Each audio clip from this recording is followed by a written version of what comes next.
Vamos começar com uma cena que toda a gente já viveu. São 3 da manhã. Vou ao multibanco e há lá uma fila. Há uma pessoa à minha frente e há uma pessoa atrás. Mas todos nós esperamos. Não existem empurrões, ninguém passa à frente, ninguém faz nada a não ser esperar, pela sua vez. E de forma perfeitamente ordeira. Isto no meio da noite, sem nenhum polícia por perto. Porquê? Não há câmaras a filmar. Não há uma multa por passarmos à frente de alguém no multibanco. Não há nenhuma lei específica que diga, artigo 47, é proibido furar a bicha às 13h17 de uma quinta-feira. E, no entanto, todos obedecemos. Isto parece um pouco trivial, esta cena, mas é o problema mais fascinante da ciência política. Se percebermos porque é que as pessoas obedecem numa fila de multibanco, percebemos porque é que obedecem a governos, a leis, a regimes políticos inteiros. E também percebemos, por outro lado, porque deixam de obedecer. Bem-vindos e bem-vindas a mais um episódio do Campo Aberto. Hoje vamos falar de poder, de legalidade, de legitimidade, de quem manda e de quem realmente manda.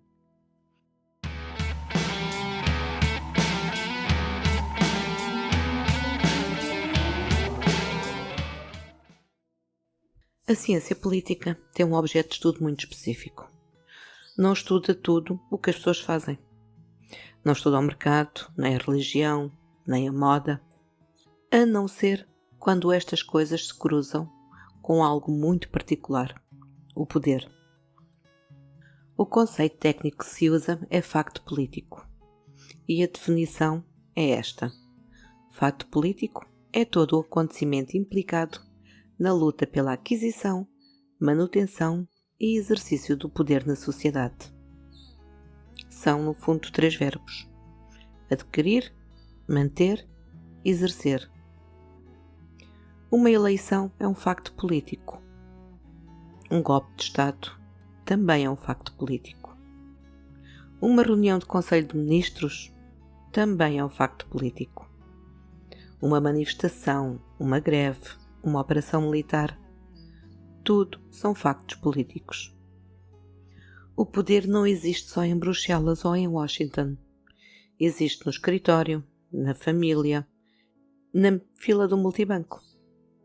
E aqui a diferença é apenas a escala, não a natureza. Mas deixo-vos algo para guardar. A política não começa nem acaba nas eleições de 4 em 4 anos.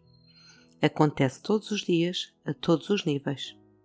E reconhecer isto é pensar politicamente.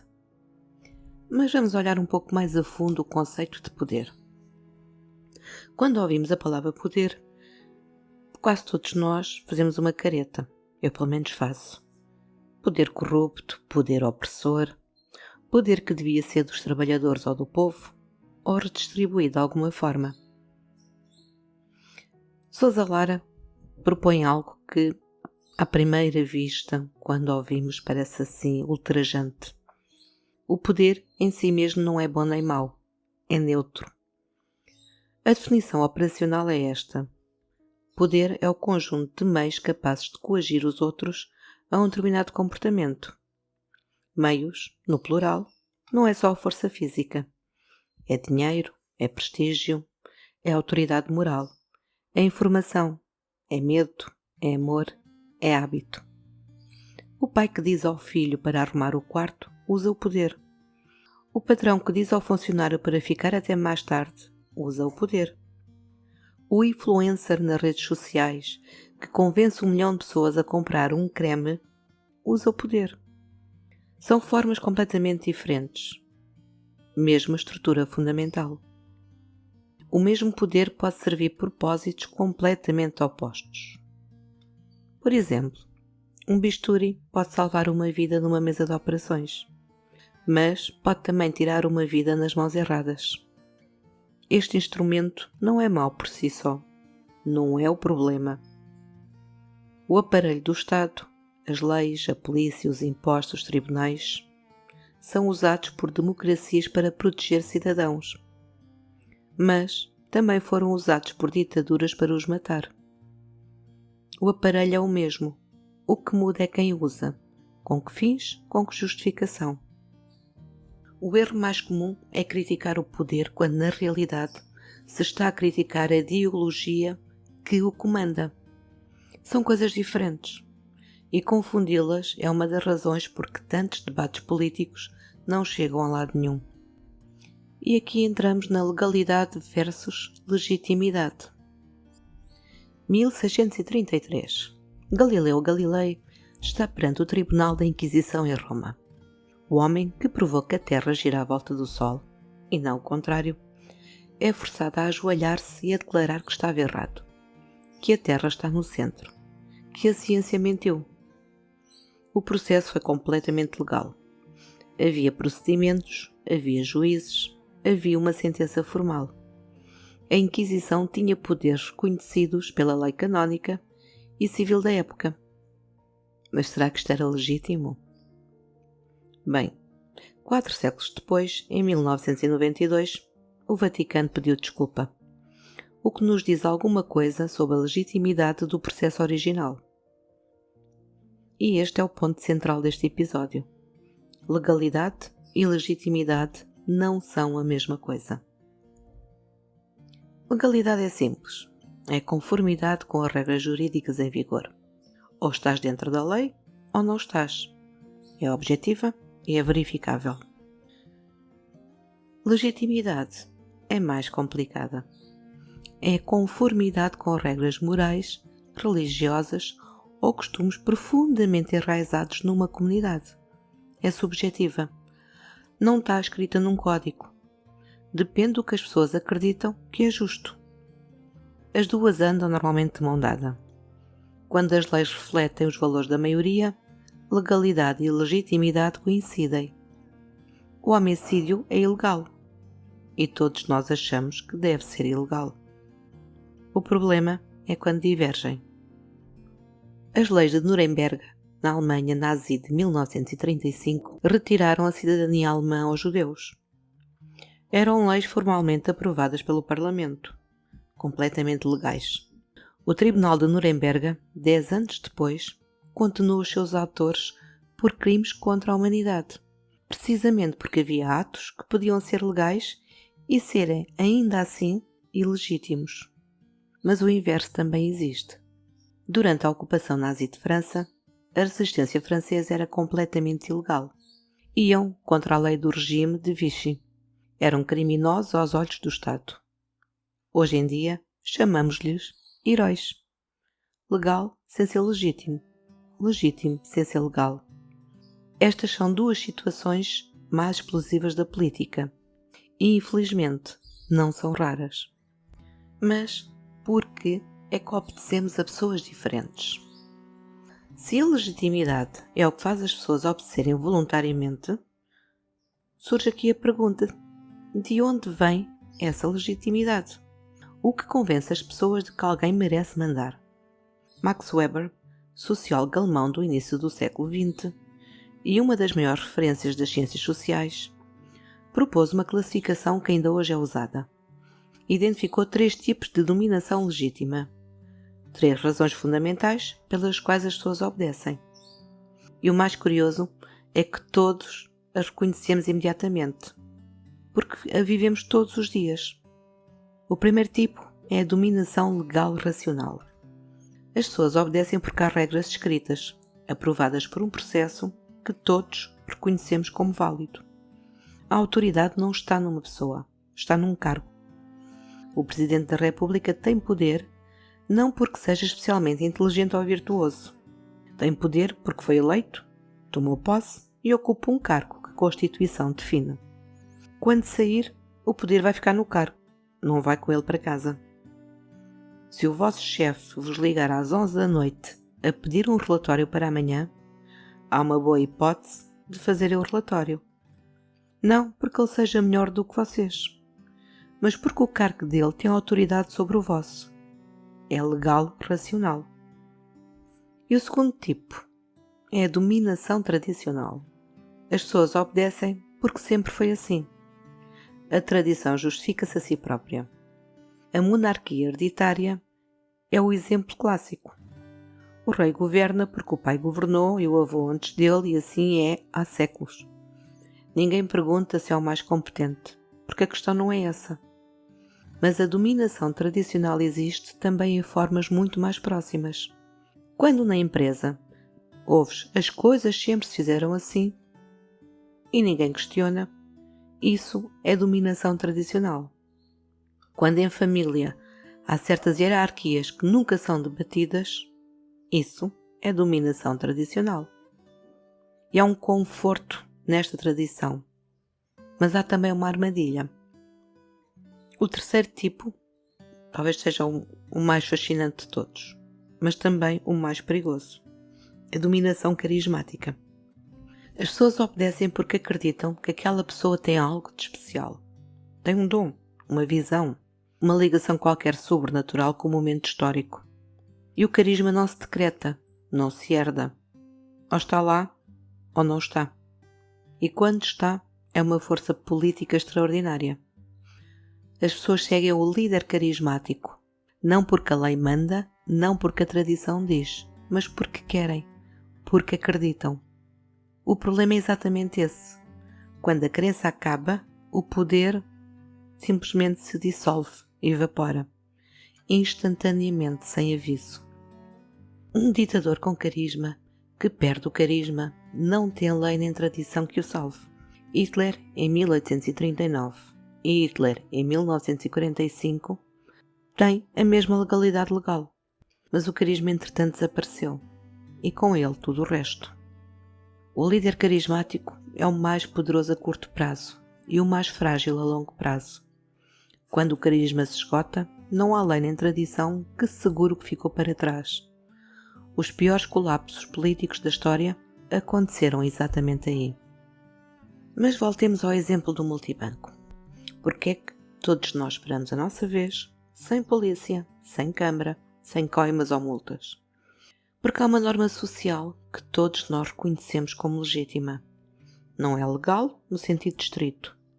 Não há uma lei sobre filas no multibanco, mas é legítima. E a legitimidade, como vimos, é muitas vezes mais poderosa do que a legalidade. Mas vamos olhar para um exemplo maior. Portugal, 1933 a 1974. O Estado Novo de Salazar tinha uma Constituição. Tinha eleições, com candidatos, boletins, resultados publicados. Tinha tribunais, leis.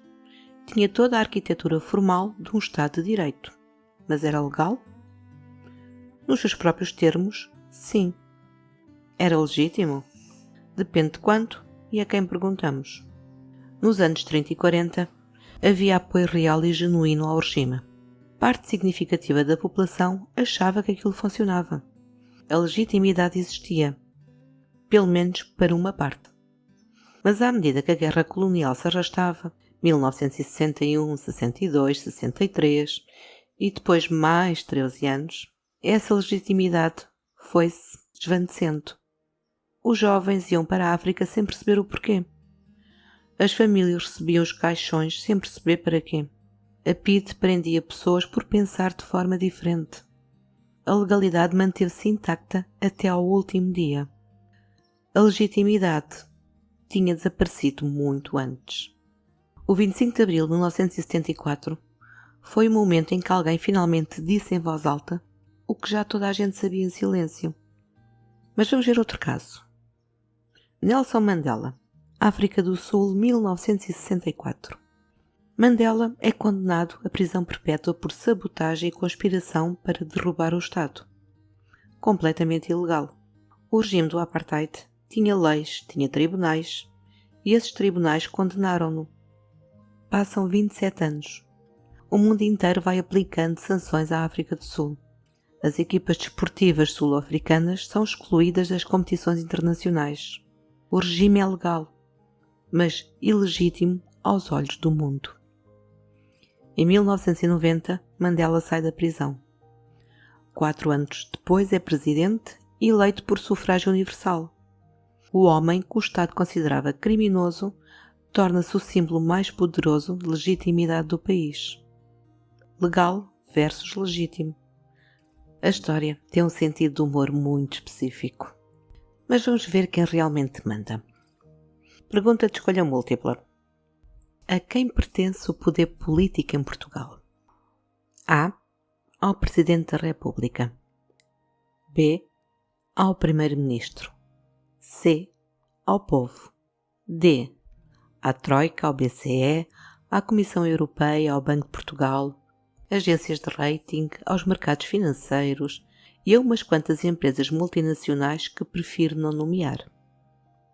E a resposta é... Bom, a resposta constitucional é C. A resposta real é D, com C no papel.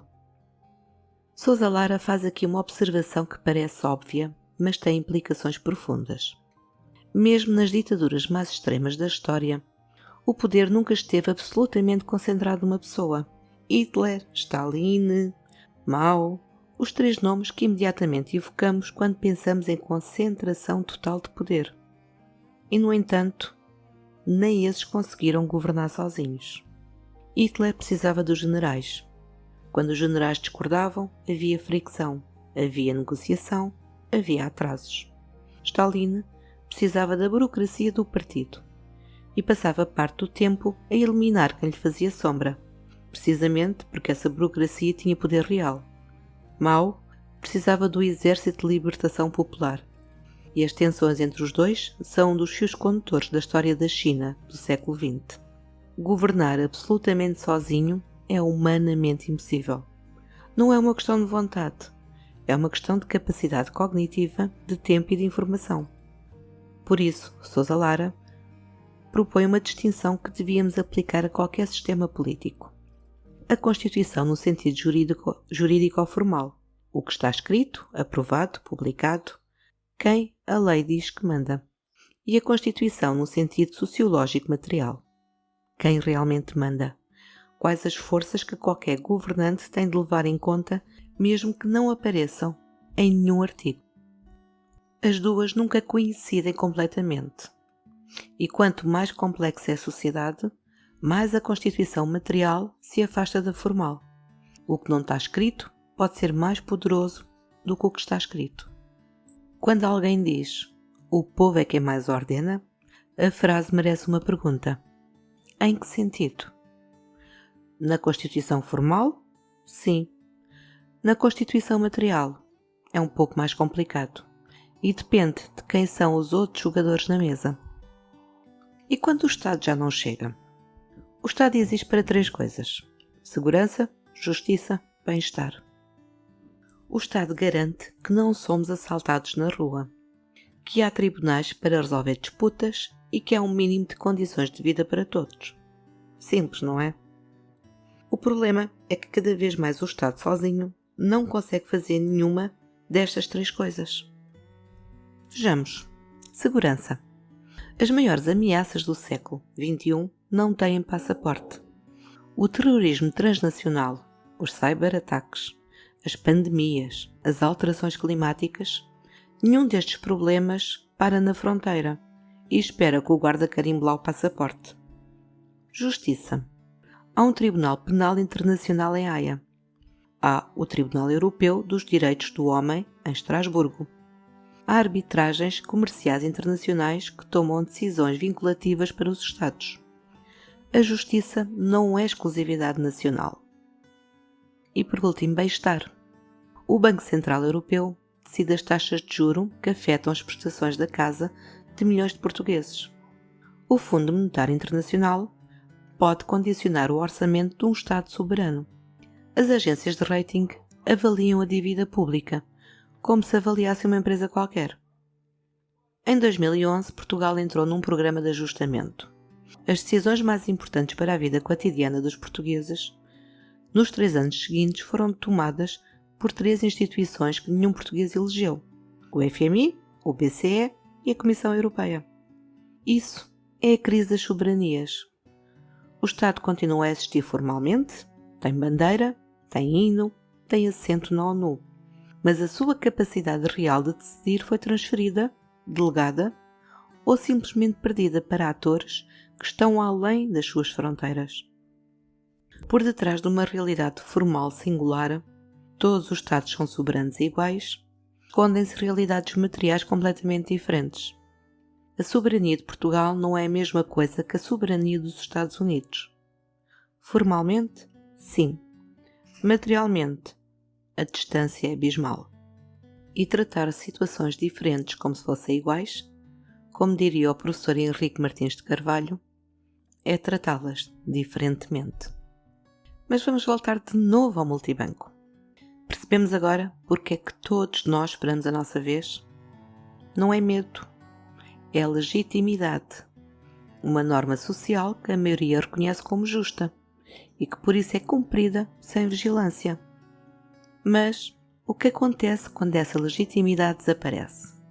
Quando as pessoas deixam de achar que o sistema é justo, quando acham que os outros fogem ao fisco enquanto eles pagam, que os privilégios são para uns e as obrigações para outros, que as leis se aplicam de forma diferente consoante quem é julgado, a tal fila começa a desaparecer. Mas isto não acontece de um momento para o outro, não é assim de repente. Primeiro um, depois dois, depois a norma colapsa. Isto acontece nas filas do multibanco, acontece nos regimes políticos, acontece nos impérios. O poder pode ter toda a legalidade do mundo. Pode ter o aparelho mais sofisticado de controle e vigilância. Mas sem legitimidade, sem aquela adesão voluntária, subjetiva, quase invisível, não se governa. Governam-se os corpos. As mentes ficam algures entre a resistência e a indiferença. E a indiferença a longo prazo é tão letal para o poder como a revolução. Hoje neste episódio espero que tenham ficado com estas ideias simples. O poder que não convence, força. O poder que força, dura pouco. E o poder que convence, esse é o mais eficaz. Mas também o mais fácil de perder. Até ao próximo episódio. Campos aberto, entra sem bater. O saber aqui não faz doer. Teorias que vais querer guardar e humor que não podes evitar. Sociologia, economia e mais, explicadas para humanos reais. Se achaste que era complicado é porque ainda não tinha chegado.